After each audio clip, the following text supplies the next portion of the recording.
Olha, hoje a gente vai mergulhar num capítulo bem intrigante da vida de um herói bíblico, Davi. Sabe, é aquele momento em que a coragem dele parece que some. E isso levanta uma questão super importante sobre a natureza da fé e do medo.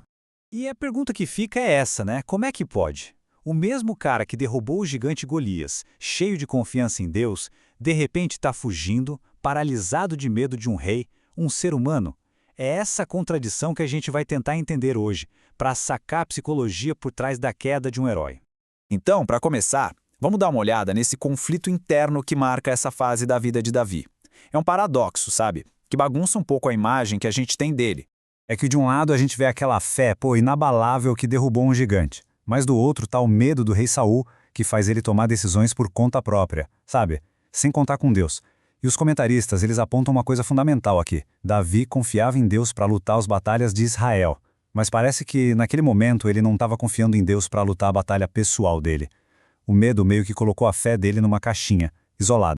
E aí o que acontece? Esse medo todo levou ele direto para o desânimo. Foi como se ele tivesse se desconectado da sua fonte de força.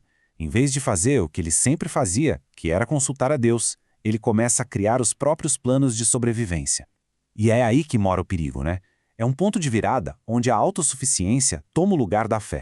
Essa mudança toda de rota leva a gente a investigar a raiz dessas decisões ruins dele.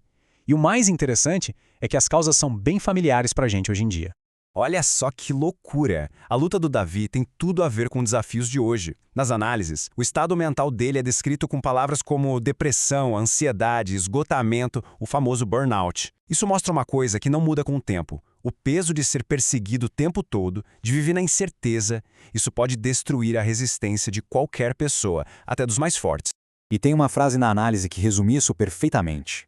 O medo de Davi não era só fraqueza, entende? Era o resultado de um esgotamento absurdo, de tentar ser forte por tempo demais, carregar um peso gigante nas costas e no processo esquecer de onde vinha a força de verdade.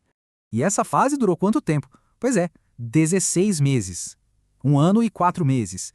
Imagina, e durante todo esse tempo, o nome do Senhor não aparece uma vez sequer nos registros do que ele fez. É um silêncio que diz muita coisa, né? Mostra um distanciamento espiritual gigantesco.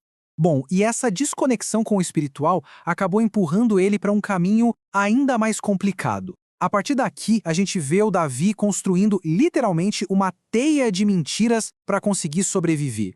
Pensa só no esquema que ele montou. Primeiro, ele atacava os inimigos de Israel, mas escondido. Segundo, para manter o disfarce, ele eliminava todas as testemunhas. Ninguém podia saber.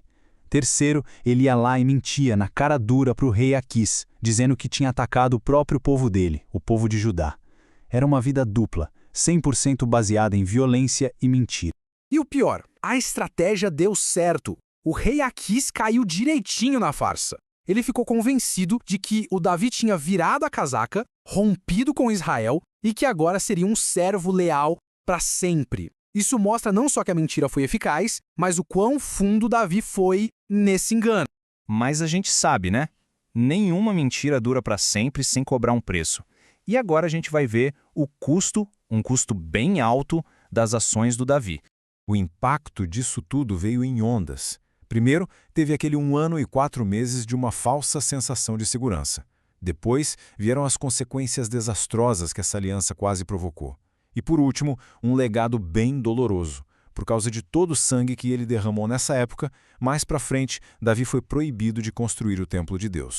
E a análise aqui é bem direta. Olha só, contar uma mentira já é ruim. Agora, viver uma mentira, ou seja, construir toda a sua vida em cima de uma farsa, isso pode causar um dano espiritual que vai muito além do temporário.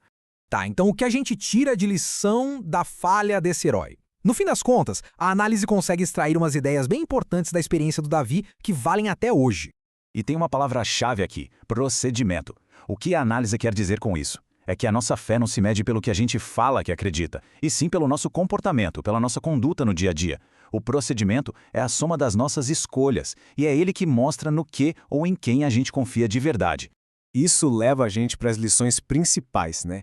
Primeiro, o medo fez o Davi simplesmente esquecer de todas as vezes que Deus já tinha livrado ele. Segundo, a vida de mentira que ele levava era uma bomba relógio espiritual. E, talvez a mais importante de todas, a história dele mostra que todo mundo, até os maiores heróis, erra. São falíveis, são humanos. E a gente termina com esta reflexão. A história do Davi meio que nos força a olhar para o nosso próprio espelho, para a nossa própria vida. Se a gente parar para pensar nas pequenas e nas grandes decisões do dia a dia, o que está guiando o nosso procedimento, a nossa conduta? É a fé, a confiança em algo maior ou é o medo das circunstâncias?